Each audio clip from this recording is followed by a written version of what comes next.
Poenta je ovdje znači da akida nečija pokazuje odražava se na njegova djela. Pa tako kod današnje kršćansko-židovske kulture, koja traje već stoljećima,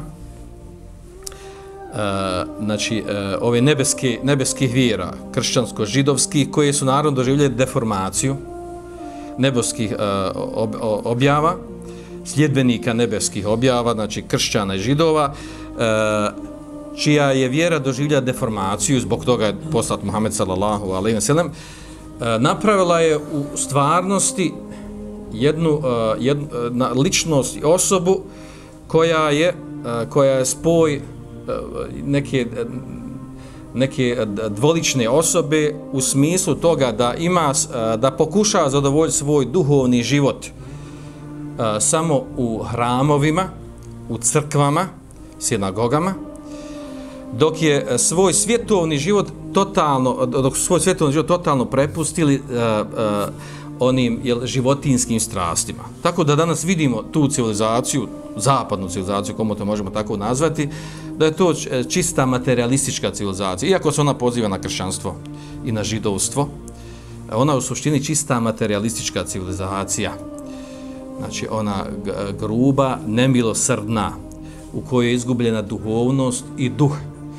I danas je zadnjih nekoliko desetina godina je popularno na zapadu vraćanje duhovnosti, vraćanje vjeri ili nekim kulturama izumrlim, oživljavanje duhovnog života. Jer im je predanost materijalnom životu itekako naškodila. I to se čak izražava na njihovim ispijenim licima, suhim, blidim, ispijenim licima, za razliku od muslimanske nane, koja ima 80-90 godina, pokrivena nana, na njenom licu se vidi nur i svjetlo i život i ljepota. A to je stvar akide. Kao što se na licu šija rafidija vidi tmina, crnilo, zbog njihove akide. Istočna kultura, indijska prvenstveno, dala je prevagu duhovnom svijetu. Počev od njihovih božanstva, budizma, nirvane i ostali stvari, vede i tako dalje, ne spominjemo, gdje oni daju veliki primat duhovnom životu, duhovnom svijetu, na način, naravno, kako ga oni tumače, da postavili materijalni život,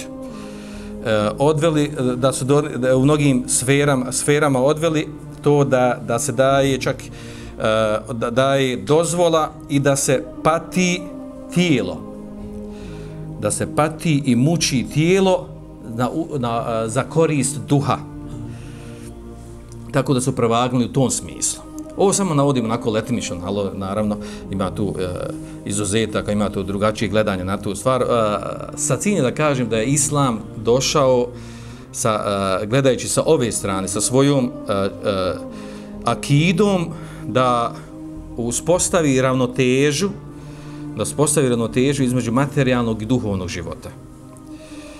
Znači, Islam sa svojim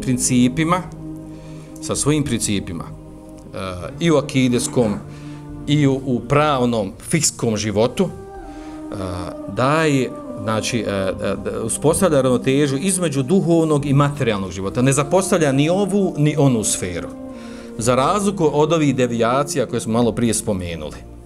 I to je velika stvar. Pogotovo se to odražava, zašto ovo spominjem ovdje u ovom kontekstu? Zato što se to odražava u ovim ajetima u kojima se navode osobine robova milostivog, gdje je naveden spoj tog duhovne sfere života sa onom materijalnom, i gdje je to jedno sa drugim isprepleteno, nije odvojeno, gdje se ne daje prednost jednim na drugim. Odnosno, drugim riječima rečeno, da Islam gleda realno na život. Priznaje i prihvata ono kako je Allah dželešanu stvorio čovjeka i za što ima potrebu, i u fizičkom i u duhovnom smislu.